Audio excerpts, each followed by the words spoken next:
Olá, sejam bem-vindos a mais um vídeo. Meu nome é Dani Duarte e este é o canal Não Desista.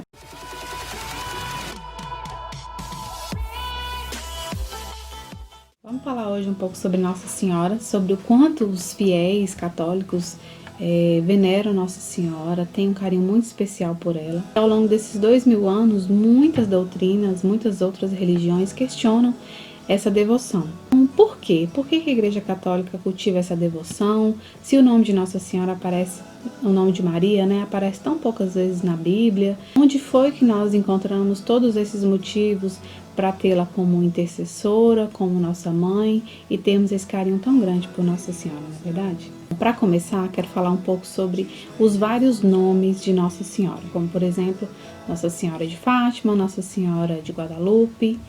E, para quem não sabe, Nossa Senhora é uma só. Os vários nomes que ela recebe, né, que ela recebeu ao longo da história, são a maioria deles, nem todos, que se refere ao lugar onde ela apareceu. Ao longo da história da igreja, Nossa Senhora apareceu para algumas pessoas e em determinados lugares. Nessas aparições, além de fazer alguns pedidos, ela sempre pede para rezar o terço, para que a gente procure mais intimidade com Cristo. E uma das aparições mais famosas é a aparição de Nossa Senhora de Fátima. Apareceu na cidade de Fátima, em Portugal, por isso ela leva esse nome. Essa aparição, inclusive, foi muito famosa na época. Se você não conhece a história, houveram jornalistas que testemunharam os eventos que ocorreram durante as aparições, né? Milhares de pessoas foram até Fátima para ver, porque a notícia se espalhou com muita rapidez. Então muita gente ficou curioso para saber se era verdade mesmo, e Nossa Senhora anunciou que daria um sinal e que todo mundo veria esse sinal. E nesse dia ela realmente fez o sinal. Quem estava lá testemunhou o movimento do sol, né? Então as pessoas, tanto as que acreditavam quanto as que não acreditavam, viram esse evento no céu. Então a gente tem aí Nossa Senhora de Fátima, como eu já falei, Nossa Senhora de Guadalupe, que apareceu lá na cidade de Guadalupe, no México, Nossa Senhora de Lourdes, que apareceu em Lourdes, Nossa Senhora de Medjugorje, que aparece até hoje em Medjugorje. Se você não conhece as aparições de Medjugorje, elas ainda acontecem todo ano, Nossa Senhora traz mensagens para nós. E várias outras aparições que, como eu disse, levam o nome da cidade, do lugar, né, onde ela apareceu. Outro exemplo é Nossa Senhora Aparecida, que é a nossa padroeira aqui do Brasil. Nossa Senhora Aparecida leva o nome de Aparecida, porém ela não é uma aparição. Ela não apareceu para aquelas pessoas da época, né? No caso, foram os pescadores que encontraram a imagem no rio, e essa imagem foi motivo de renovação da fé daquelas pessoas. Os pescadores estavam no rio. Para quem não conhece a cidade, é um rio gigante. É um rio enorme. E os pescadores estavam vivendo um momento muito turbulento, uma crise muito grande, né? Eles não tinham peixes, eles viviam da pesca, não tinham peixes. E o sistema político da época era muito rigoroso, né? Eles pagavam até com a vida quando eles não podiam pagar impostos, enfim, era uma situação muito difícil. Então eles estavam precisando realmente de um milagre. E em meio à pesca deles lá, eles encontraram uma imagem de Nossa Senhora da Conceição. Essa imagem, se não me engano, tinha sido queimada, né? Provavelmente algum templo, alguma igreja que foi queimada na época. Então era uma imagem pretinha, né? Só que estava quebrada. Então eles encontraram apenas o corpo da imagem. E quando lançaram a rede novamente, encontraram a cabeça da imagem. E assim, como eu disse, para quem conhece o rio, para quem conhece toda a história e toda a situação em que foi encontrada a imagem, entendeu quanto essa situação moveu a fé daquelas pessoas, né? Então, na época, eles pescaram a imagem de Nossa Senhora da Conceição. Como as pessoas da época também eram pessoas de cor mais escura, então eles se identificaram ainda mais com a imagem, porém a Nossa Senhora não chegou a aparecer para eles. Eles tiveram nessa situação um mover de fé. Então, a partir daí, muitos milagres aconteceram, muitos milagres acontecem até hoje, né? Quem conhece a Basílica sabe o quanto ela é maravilhosa, uma das basílicas mais bonitas do mundo. Eu tenho até uma imagem aqui e eu vou mostrar para vocês que ela é um pouco aqui, Nossa Senhora Aparecida. Ela é um pouco diferente das outras porque ela não é uma imagem com os traços finos de Nossa Senhora. Todos os videntes, né, que tiveram a oportunidade de ver Nossa Senhora, eles acabaram fazendo um retrato falado, né, desenharam, esculpiram a imagem que eles viram, né, de Nossa Senhora, e as imagens geralmente se parecem, né, que são aquelas imagens delicadas. Aqui eu tenho Nossa Senhora das Graças. Deixa eu ver se dá pra focar. Aqui. Não dá, não deu pra focar. Mas Nossa Senhora das Graças, Nossa Senhora Rosa Mística, são imagens com os traços mais delicados, com Nossa Senhora mais bem desenhada. Bom, na Bíblia a gente vai ver poucas partes falando sobre Nossa Senhora, sobre Maria. Primeiramente, pelo fato de que Nossa Senhora era uma pessoa extremamente reservada. As poucas partes que a gente tem falando sobre ela mostrava que ela ouvia e guardava isso no seu coração. Então, as pessoas que conviveram com Nossa Senhora viram que ela era uma pessoa muito reservada. E a gente sabe que nada foi revelado a ela do que aconteceria, né? Quando o anjo Gabriel apareceu para ela, ele apenas disse que ela era bem-aventurada aos olhos de Deus, mas ele não falou, olha, você vai passar por um momento muito difícil durante a gravidez, vai ter que fugir, vão tentar matar seu filho, você vai ter que ir embora da sua cidade, ele vai se perder quando ele tiver 2 anos, durante 3 dias você vai ficar louca atrás dele, não vai encontrar. Nada do que Nossa Senhora passou com Jesus, ela foi avisada. Então, com certeza muitas dúvidas passavam no coração dela, né? Muitas incertezas. Ela sabia da missão dela, não era uma missão fácil, então ela foi uma mulher muito reservada. Porém, uma parte é muito importante na Bíblia, que é a crucificação de Jesus. Quando Jesus foi crucificado, ele chega ao ápice da vida dele como nosso Salvador, porque é naquele momento que ele se entrega inteiramente por nós. Então a gente para e pensa num momento tão importante, de tanta, né, sagralidade para nós. Uma das poucas palavras que Jesus disse foi: Mãe, eis aí teu filho. Filho, eis aí tua mãe. Jesus entrega a Nossa Senhora como nossa mãe, aquele discípulo que ele mais amava. Para nós católicos e para nosso entendimento, Jesus estava naquele momento consagrando a mãe dele como mãe de todos aqueles que ele ama. E assim como ele entregou João a Nossa Senhora, ele estava dizendo a todos nós: essa é sua mãe. Tive que mudar de câmera aqui, gente, porque a bateria da câmera acabou. Então, naquele momento, Jesus entrega a Nossa Senhora como nossa mãe. Depois que Jesus morre e ressuscita, os discípulos ficam muito preocupados, né? Eles fogem, eles ficam atordoados com toda a situação, e Nossa Senhora com certeza também. Maria com certeza ficou sem lugar, né? Sem lugar naquela época para ficar. Então ela teve que encontrar um lugar onde ela se abrigasse. Uma das hipóteses é de que ela tenha ficado com o discípulo que escreveu o livro de Lucas.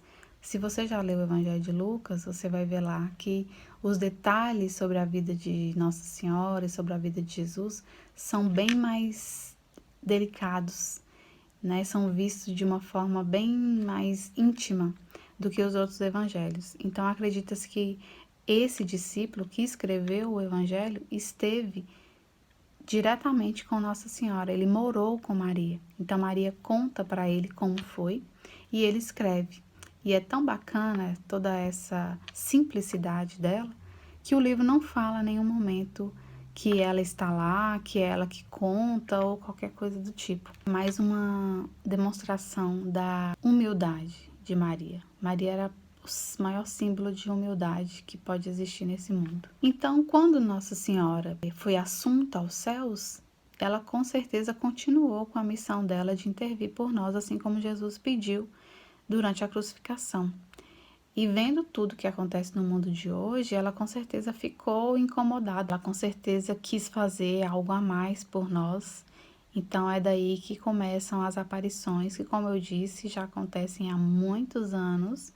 E é a partir dessas aparições é que a igreja foi tendo um carinho maior, uma devoção maior e foi entendendo que Nossa Senhora estava intervindo por nós. Então todas as revelações, todas as aparições dela, ela se mostra extremamente triste, extremamente preocupada com o nosso futuro, extremamente sofrida pela humanidade. Então, são mensagens que pedem carinhosamente que nós tenhamos mais intimidade com Cristo, que nós tenhamos mais amor à palavra e que nós rezemos mais o terço. E através das nossas orações e dos nossos pedidos, ela com certeza intervém por nós a Deus. Outra parte muito importante da história de Nossa Senhora é o poder que ela tem sobre o inimigo. A gente sabe que toda a nossa guerra contra o inimigo se dá a partir do pecado. A partir do momento que pecamos, nós estamos sujeitos ao demônio, né, ao inimigo. Nossa Senhora não pecou. Nossa Senhora foi concebida sem pecados e não pecou durante toda a sua vida. Então, para Satanás, para o inimigo, ela é uma ofensa. Ela é o significado mais alto de salvação. Ela provou para o inimigo que era possível viver sem pecado. Não é à toa que a gente tem imagens, por exemplo, de Nossa Senhora pisando na cabeça da serpente. Essas daqui, eu acho que aqui, tem essa daqui, tem. Não sei se dá pra ver agora, a luz tá muito forte, né? Não vai dar pra ver. Mas ela tem um, aqui dá pra ver. Que ela pisa na cabeça da serpente. Esse sinal aqui, gente, quer dizer que Nossa Senhora tem poder sobre o inimigo, porque ela não pecou, ela não se submeteu ao pecado. Isso pro inimigo é como se ela fosse a maior rival dele, né? Então a gente vai ver lá no Apocalipse, fala sobre ela, sobre a briga dela com a serpente e da serpente contra os filhos dela, né? Lá em Apocalipse 12. A gente vê essa parte. Então, nós temos aí uma arma poderosíssima contra o inimigo. Chama-se Nossa Senhora. Chama-se Terço Mariano. Eu vou dar um testemunho meu, que no início da minha caminhada, eu tinha minhas dúvidas, né? Eu já fui muito questionada sobre a devoção à Nossa Senhora, porque eu já estive em outras designações religiosas que não admitem de forma alguma devoção à Nossa Senhora, e isso com certeza me questionava, né? E aí eu levei isso para Deus, coloquei nos pés dele, pedi a ele que me iluminasse, que eu tinha um carinho muito grande por Maria, mas que eu não queria em momento nenhum fazer algo que desagradasse a Deus e viver em dúvida, né? Porque a gente nunca quer fazer algo para desagradar a Deus, mas a gente também não quer viver na dúvida se eu estou fazendo certo ou se eu estou fazendo errado. E a partir dessa oração, Deus me respondeu, e o que ele me disse foi que eu usasse todas as armas que eu tivesse contra o inimigo, e que Nossa Senhora era uma das maiores armas contra o inimigo. Assim como a Eucaristia é uma arma poderosíssima contra o inimigo, o terço também é. Então essas são as armas que nós temos hoje. A confissão é uma arma poderosíssima contra o inimigo, né? O inimigo se abala, ele treme. O inimigo se abala quando a gente dispõe dessas armas. Então, com certeza seria uma das primeiras coisas que ele iria atacar, né? Para poder tentar nos corromper, tentar nos levar para o lado dele. Então a gente tem que ter muito cuidado com o que a gente deixa de acreditar, com o que a gente acha que não é verdade, porque tudo tem uma história. A Igreja Católica, ela tem história por trás de tudo que ela defende.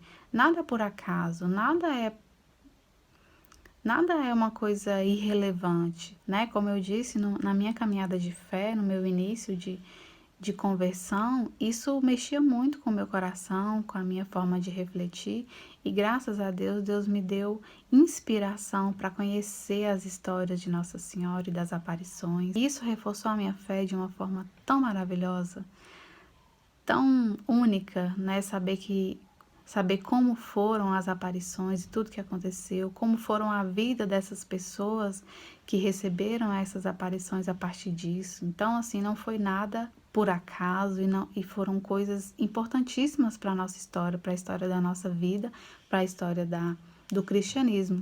Então, se você é cristão, independente se você é católico ou não, conheça as histórias das aparições, entenda por que que esse povo é tão devoto, por que que esse povo pede tanto a intercessão à Nossa Senhora. Ela precisou vir, ela precisou aparecer, ela precisou dar mensagens, assim como ela dá até hoje, nas aparições de Medjugorje, nas aparições de Anguera. As aparições de Anguera ainda não foram analisadas, né, pela igreja, pelo Papa, mas eu acompanho as aparições com Pedro Regis, gosto muito, as aparições me dão muito discernimento, as mensagens que ela traz nos dão muito discernimento.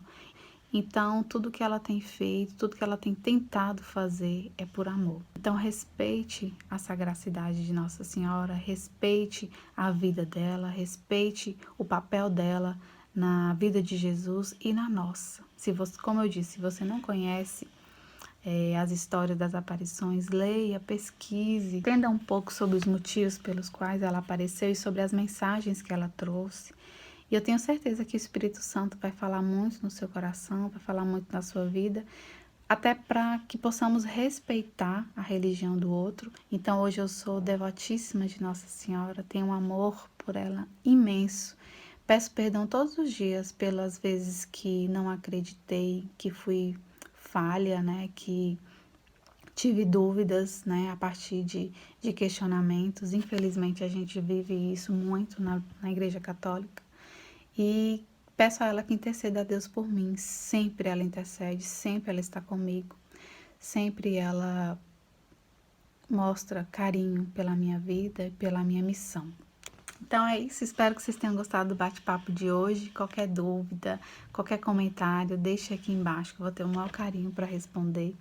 Se você ainda não é inscrito no canal, se inscreva, me siga lá no Instagram, canal Não Desista. E é isso. Que Deus abençoe a vida de vocês, que a paz de Deus reine na casa e na vida de vocês. E até o próximo vídeo. Fiquem com Deus. Tchau, tchau.